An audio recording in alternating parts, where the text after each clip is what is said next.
When I found the hidden safe behind our wedding photo, my hands were shaking so badly I could barely turn the dial. Inside wasn't money or jewelry. It was something far worse. A second phone, a stack of documents with a woman's name on them, and a USB drive labeled insurance policy. By the time I finished watching what was on that drive, I knew my entire marriage had been a carefully constructed lie. But Marcus had no idea that his insurance policy was about to become mine. If you're watching this, subscribe and let me know where you're watching from. Let me tell you how I went from a trusting wife to the woman who dismantled her husband's entire empire, piece by piece. My name is Patricia. I'm 64 years old, and until 6 months ago, I thought I knew everything about my husband of 38 years. Marcus was a commercial real estate developer, the kind of man who wore expensive watches and talked about deals at dinner parties. We lived in a beautiful colonial house in Westchester, the kind with the circular driveway and the perfectly manicured lawn. I had given up my career as a registered nurse when our daughter Emma was born. Marcus said, "A child needs her mother at home," and like a fool, I believed that meant something noble. The discovery happened on a Tuesday morning. Marcus had left for a business trip to Atlanta, or so he said. I was dusting the living room, something I'd done 1,000 times before. Our wedding photo hung above the fireplace, that image of us at 26, young and hopeful, believing we'd build something beautiful together. As I wiped the frame, it shifted slightly on the wall. That's when I noticed it. The frame sat just a bit too far from the wall, like it was mounted on something thick. Curiosity pulled at me. I lifted the frame off its hook and my breath caught. Behind it was a small wall safe, maybe 12 inches square, painted the same cream color as our walls. My heart started hammering. In 38 years of marriage, Marcus had never mentioned a safe. We had a safety deposit box at the bank for important documents. Why would he hide this from me? I tried our anniversary date, June 15th, 86. Nothing. Emma's birthday, March 22nd, 1888. Nothing. Then, almost as a joke, I tried Marcus's mother's birthday, the woman he called every Sunday without fail, 11-09-53. Click. The safe door swung open. Inside, I found a Samsung phone I'd never seen before, powered off. Underneath it was a manila folder stuffed with papers, and at the bottom, a small USB drive with a handwritten label in Marcus's neat script, insurance policy. My hands trembled as I pulled everything out. I sat on the floor right there, my back against the fireplace, and opened the folder. The first document was a deed, property deed for a 2-bedroom condo in Hoboken, New Jersey, purchased 8 years ago. Owner, Marcus Sheldon Treadwell. We didn't own property in Hoboken. At least, I didn't think we did. The second document was a birth certificate. Baby girl, born March 3rd, 2016. Father, Marcus Sheldon Treadwell. Mother, Vanessa Lee Morrison. The world stopped spinning. I read the date again. March 3rd, 2016. Our granddaughter Sophie was born that same month. I remembered because Marcus had been strangely absent during Emma's delivery, claiming an emergency acquisition meeting in Boston. I had a step-granddaughter I never knew existed. I couldn't breathe. The living room felt smaller, the walls pressing in. I looked at the wedding photo lying face down on the floor beside me. That young woman in the white dress had no idea what was coming. 38 years of cooking his favorite meals, ironing his shirts, hosting his business dinners, all while he had an entire second family I knew nothing about. I plugged in the phone. It took a few minutes to charge enough to power on. When it did, there was no lock screen.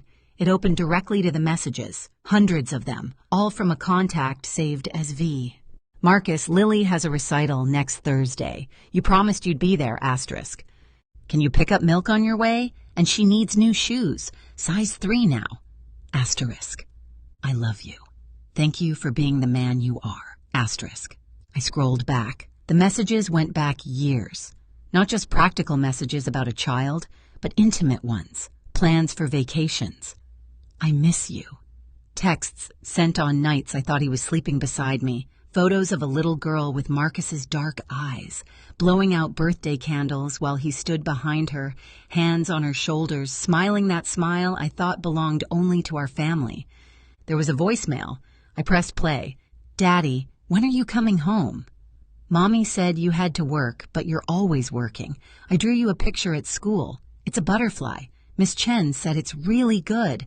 I love you, Daddy. The little voice was sweet and innocent, completely unaware that her existence was a bomb that had just detonated in a stranger's living room. I don't remember how long I sat there. At some point, I walked to the kitchen, poured myself a glass of water, and stared at my reflection in the window above the sink. The woman looking back at me had gray hair pulled into a practical bun, lines around her eyes from 64 years of smiling. She looked tired. She looked like someone's grandmother, someone's wife, someone who baked casseroles for church potlucks and remembered everyone's birthdays. She looked like a fool. That night, I didn't sleep. I took Marcus's laptop from his home office. He'd left it behind since he had another for travel, and inserted the USB drive. The folder was labeled Records. Inside were spreadsheets, dozens of them, financial records, but not the ones I'd seen in our joint tax returns. Marcus had a separate LLC I'd never heard of, Treadwell Holdings Group. Through this company, he'd been funneling money for years. Payments to V. Morrison labeled as consulting fees, rent payments for the Hoboken property, private school tuition for someone named Lily Morrison, medical insurance premiums, dance classes, summer camps. I did the math. Over the past 8 years, Marcus had diverted over $400,000 from our assets into this secret life. Money that should have been in our retirement accounts. Money that should have been saved for Emma's children's college funds. Money that came from properties we supposedly owned together. But there was more on that drive. Files labeled Leverage contained documents showing that Marcus had been cooking the books on several property deals, inflating property values to secure larger loans, then pocketing the difference. Fraudulent invoices from shell companies he controlled. It was systematic fraud, the kind that could send someone to prison. The insurance policy wasn't insurance for him. It was insurance against Vanessa. If she ever threatened to expose their relationship, he had evidence of her complicity. Several documents showed her signature as a witness on fraudulent paperwork. She'd been his partner in crime, not just his mistress. Marcus thought he was protecting himself. He had no idea he'd just handed me a nuclear weapon. The next morning, I called Emma. My daughter, now 36, lived 20 minutes away with her husband Derek and their 2 children. She'd always been Daddy's little girl, defended him when I complained about his long hours, his emotional distance. "Mom, what's wrong?" she asked when she heard my voice. "You sound strange." "Emma, I need you to come over. Don't bring the kids, and don't tell your father I called." She arrived within the hour, her face tight with concern.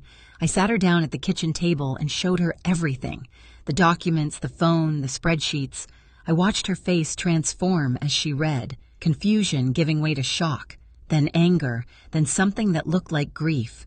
"All those times," she whispered, "all those times he missed my events, my graduations, my wedding planning. He was with them?" "Yes." Emma put her head in her hands. When she looked up, her eyes were wet. "Mom, what are you going to do?" I had been awake all night thinking about that exact question. The old Patricia, the one who'd spent 38 years avoiding conflict, who'd smoothed over every tension, who'd been taught that a good wife keeps the peace. She would have confronted Marcus privately, maybe demanded counseling, maybe even accepted some explanation and stayed for the sake of not being alone at 64. But that woman died on the living room floor yesterday. "I'm going to destroy him," I said calmly, "and I'm going to take back every single thing he stole from us." Emma stared at me for a long moment. Then she nodded. "Tell me what you need." My first call was to Margaret Chen, a divorce attorney my friend Beatrice had used 5 years ago. Margaret had a reputation for being ruthless and brilliant. Her office was downtown, all glass and steel with a view of the harbor. When I walked in with my folder of documents, she looked like a shark that had just smelled blood in the water. "Mrs. Treadwell," she said after reviewing everything, "your husband is not just a cheater. He's a criminal.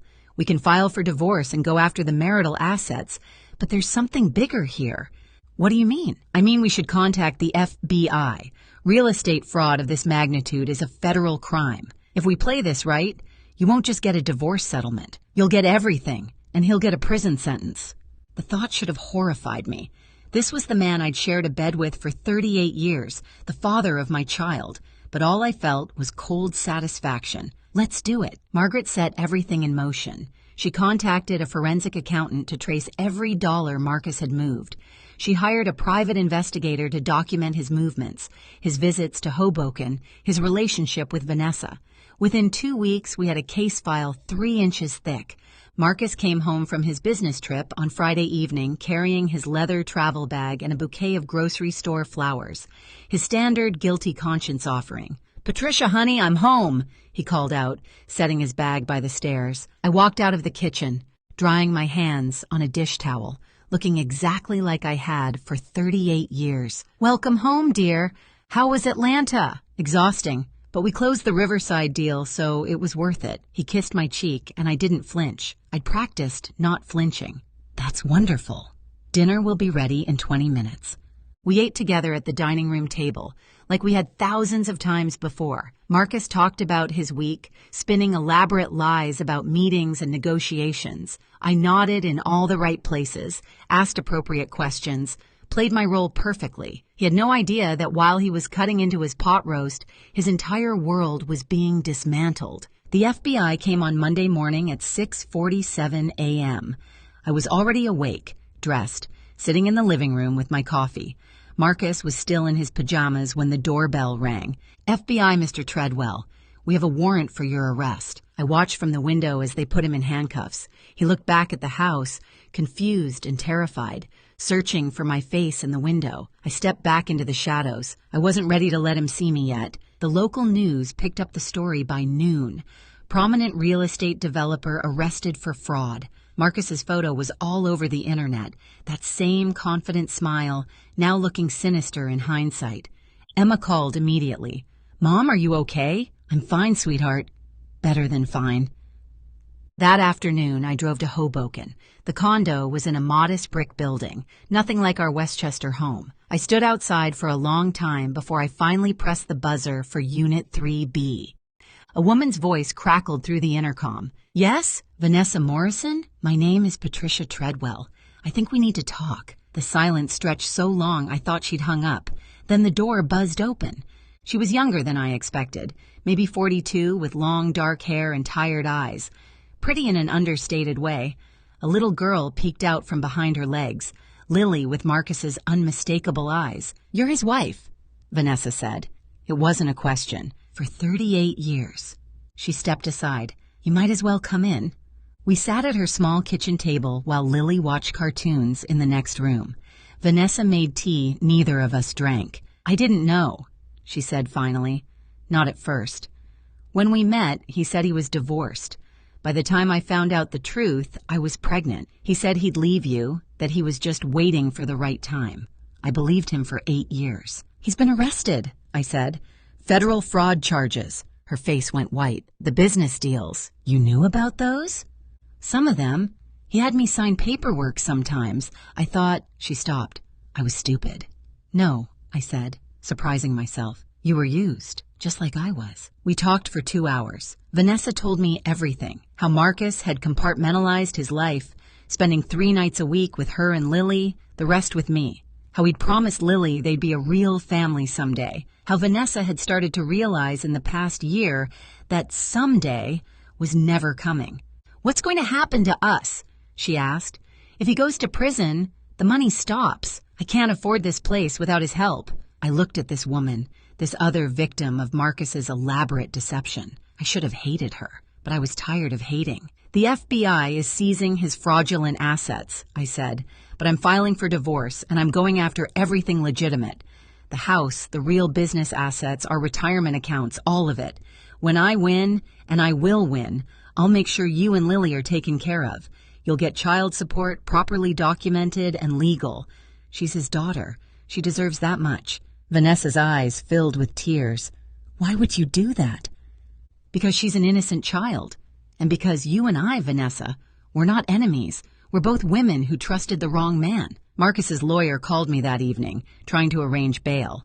I told him to lose my number. Margaret filed the divorce papers the next morning, along with a restraining order. Marcus was not to contact me, come near the house, or access any joint accounts. The trial took 9 months. Marcus tried everything, claimed the documents were fabricated, that I was bitter and vengeful, that Vanessa had acted alone in the fraud schemes. But we had his insurance policy. His own meticulously kept records convicted him. The judge, a woman in her 60s with sharp eyes, listened to everything. When it was my turn to testify, I told the truth. All of it. The 38 years of marriage, the sacrifices I'd made, the daughter we'd raised together, and then the safe, the phone, and the systematic betrayal, the stolen money. Mrs. Treadwell, the judge asked, why didn't you confront your husband privately? Why bring federal charges? I looked directly at Marcus for the first time since his arrest. He looked smaller somehow, diminished in his prison jumpsuit. Your Honor, I said, I spent 38 years making myself smaller so he could be bigger. I'm 64 years old, and I finally realized that protecting his comfort was destroying my dignity. I brought charges because what he did wasn't just morally wrong, it was criminal, and criminals belong in prison. The judge nodded slowly. Thank you, Mrs. Treadwell. Marcus was sentenced to 8 years in federal prison. The divorce was finalized 3 weeks later. I got the house, the legitimate business assets, our retirement accounts, and half of everything that could be recovered from the fraudulent deals. The total came to just over $2.3 million. I sold the Westchester house. Too many ghosts. I bought a smaller colonial in Connecticut near Emma and her family. With part of the money, I established a trust fund for Lily Morrison, $500,000 for her education and future. Vanessa cried when she got the papers. The rest I invested for my retirement, and I started a nonprofit called Second Chances, providing legal aid and financial counseling for women over 50 going through divorce after long marriages. Emma and I are closer now than we've ever been. She told me recently, Mom, I never knew you were this strong. I always was, sweetheart, I replied. I just forgot for a while. 6 months after everything ended, I was having coffee on my new porch when my phone rang. Unknown number. Mrs. Treadwell, this is Lily Morrison. My mom helped me call you. My breath caught. Hello, Lily. I wanted to say thank you. For my college fund.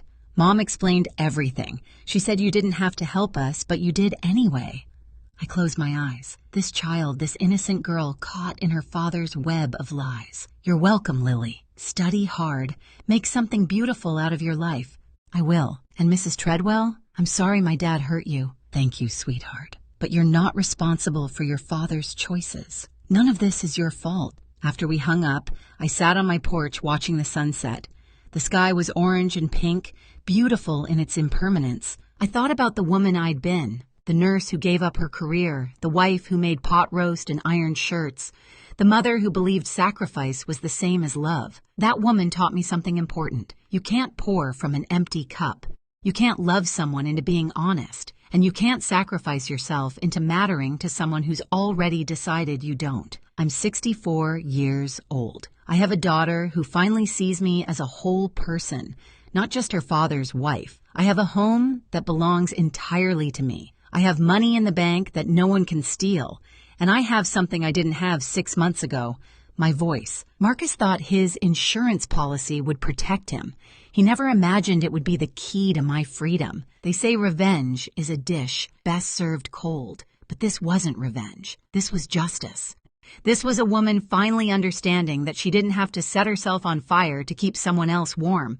Thank you for listening. Don't forget to subscribe and share your story in the comments if you've ever discovered a secret that changed everything. Your voice matters. And remember, it's never too late to choose yourself.